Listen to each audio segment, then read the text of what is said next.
talk a little bit, we just before you came on, you were showing me this key. You're calling it bump key proof. And this is well, I'll let you explain it. It's a very solid key. Well, let's just start from the beginning. Okay, let's just talk basically about this economic progression that we normally go through in life. Okay, so right after your education, what do you start doing? You're trading your time and talent for money, right? So then what happens next is you start trading your money for assets, right? So the biggest asset that a lot of people own is their house. And then they start filling it with other assets. Wouldn't you say that your house may have most of the physical assets that you have traded your money for? Yes. Okay, so some people, Mostly my wife has traded my money for all the stuff in our house, but we'll run with me too. Sure. And some people have outside assets like a boat or a yacht or cars and that kind of thing. But the thing is in your house, you have most of the things you've accumulated, right? So there are sometimes people who might want to take what you have without working for it themselves. And we're talking about stealing. Right. Now, let me just ask you something. If you were hiking, let's say you're hiking in the woods with a friend and you spot a bear and you get down and you start taking your hiking shoes off and you start putting your running shoes on and your friend asks you, what are you doing? What are you going to say? I'm making sure I can outrun you. Exactly. So what you want to do is make yourself less of a target, right? So what I'm talking about, easy targets today are your house. If you don't have a screen door with a lock in front of your front door, well, let me first point out that if somebody wants what you have, they're going to get it no matter what. So I'm just saying, make yourself less of a target than somebody else. Okay, so let's just talk about... So this is like putting your running shoes on when that bear's chasing you, is this kind of element of changing your locks. That's right. Now I was just showing you, here's a Baldwin key. Now you can have a Schlage key, a Schillage, a Baldwin, whatever. If you look at that, it's a nice thin little key. What I have is... This is a normal-looking house key. Yeah. It's one of the big, wider, base ones, but ultimately just a pretty normal key. And the Baldwin is really just the brand name on here. They make beautiful locks. And all and somebody beautiful has to do, keys. Yeah, all they have to do, somebody can come in here and they can shave down or file down some of these teeth on the key, put it into your lock, bump it with a stick or whatever, and turn your key. What they do is they jiggle the little tumblers inside your lock, and that opens the door. It's like somebody can walk up to your house and in 5 seconds, they don't have to break the glass. Like I'm saying, they can get in if they're going to want to get in, but make yourself a harder target by having a bump key proof lock. That's what they call these, is a bump key. If they file it down. Now you can go online, and I'm telling you, if you Google bump key, that's BUMP key, you're going to see 50 million sites. You can buy sets of bump keys for $8 on the internet and have them shipped to you, and you can go into almost any place you want with a bump key. Yeah, it's kind of shocking. So what I'm saying is, you might want to look into a company that we use for our house. It's called Medeco, MEDECO. Medeco, you go online, and they can send you the innards, the little tumbler, and you can just replace the tumbler and make it look like you've got a Baldwin lock and beautiful and so forth. They can replace the whole lock, or they can just do the inner tumbler. But what it doesn't say Baldwin. It says Medeco there. And there's no way. These keys, you cannot duplicate these keys because they're cut 2 different ways in the bevel, and they're thicker than the normal key. And I'm just saying that make your house less of a target by having a bump key proof lock on your house. Where'd you find out about this bump key, Glenn? Was this when you were back in the Slammer and they're teaching you all this stuff, or what? No, actually, I stumbled upon it from a friend who told me about it. Actually, another person in the real estate business. And I looked into it. I actually did some Google, work on it, and I was flabbergasted at how much information there is out there. They show you what they look like, how to make them, if you want to make it yourself, that you can buy them cheap.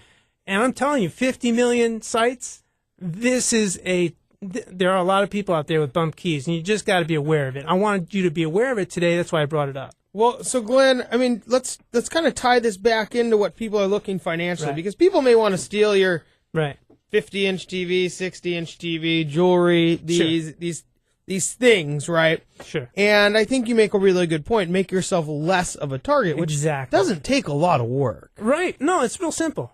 It's real simple. Is the same thing kind of true, though, in the financial world? I mean, people can go make themselves a target of financial fraud. Exactly. That was the next thing I wanted to lead into. Thank you very much for bringing that up. That's why I'm here. Yes, thank you. So what if after you've built up assets, then you take surplus income and you store it somewhere? So now you have investments, you have IRAs, you have savings accounts, and so forth. Well, now those are like intangible assets. How can people get at that? Well, identity theft is a huge and growing problem. So if somebody steals your identity, well, again, how do you make yourself less of an easy target? Do you have a locking mailbox? If you don't, what do you think is an easier target for somebody who wants to steal your mail? A locking mailbox or a non-locking mailbox? Okay, it's a no-brainer. Yeah, I didn't think you needed me to answer that. I'm with you. Think about it. If people are trying to get what you have, make it more difficult than your neighbor. So, I mean, but in the same breath, when we're talking about finding somebody to trust with your finances, right. I mean, I guess it's kind of the same thing. Not everybody walking around the streets has one of these bump keys and is trying to steal from you. That's true. But you do need to be wary of the people who may be trying to steal your money through fraudulent financial. But we see it. Yeah. We can go back to the Madoff and there's been some local deals here as well. Right. Well, there's some things that you can do to protect yourself. So, like, for example, on our website, we have a resource tab on which you can take a look at the featured links. And among those featured links are credit protection. So what we use, for example, is we go to Costco and use their Identity Guard program. And what that does is it watches your credit and it alerts you if anybody is trying to use money in your name. Okay. And through that program, you can actually get a credit report from all 3 credit agencies 4 times a year. They cover you up to $1 million in losses. So, I mean, you're well covered under that program. It's only $10 a month if you're a member of Costco. So that's real helpful. If you are unfortunate enough to have had your identity stolen, then there is an identity theft restoration website that you can get to through my website. There are resources, excellent resources there. Just go to the resource tab on www.transitionplanninginc.com. Don't forget the Inc. transitionplanninginc.com. Go to the resource tab, take a look at these resources there, and then get protected. Contact Medeco, look into those bump key proof locks, get a locking mailbox, do some basic stuff to protect yourself. Well, and it's great to hear that coming from somebody who doesn't install locks for a living. Right. But I want to tell you, it was easy enough for me to do it in 30 minutes. I mean, they sent me the locks, I put it in, is no brainer. It's really, and then you're done, you're protected. And so when people are looking to find somebody they can trust, I mean, having these additional resources kind of means you've gone above and beyond yes.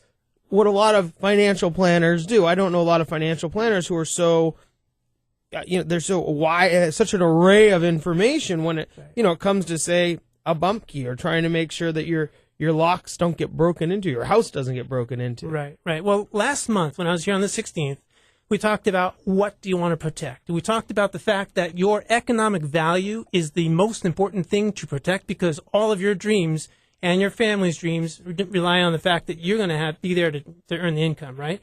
So if that's taken away, you want to protect that income, right? So that's the main thing to protect is your economic value. Today, we talked a little bit about some of the other things you can do besides insurance to protect your assets. In other words, how to do it, what to do it, what to protect, now how to protect it. Next time, I want to come in and talk about who.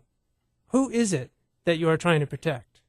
It's real important to know who, and then I'm going to, after that, cover why. All right, Glenn. Well, hey, I mean, thanks so much again for joining us. And, finding out those ways to protect your assets is a huge part of that transitional planning that you have not only talked about many times, but you've named your company after. Yep. As an intergenerational wealth advisor, I'm trying to preserve the wealth, grow it, preserve it, and pass it on effectively. Well, Glenn, thanks so much for joining us and teaching us a little bit about keys and protecting, what you already have. When we come back, a lot of people are trying to save money and make sure that it's not stolen.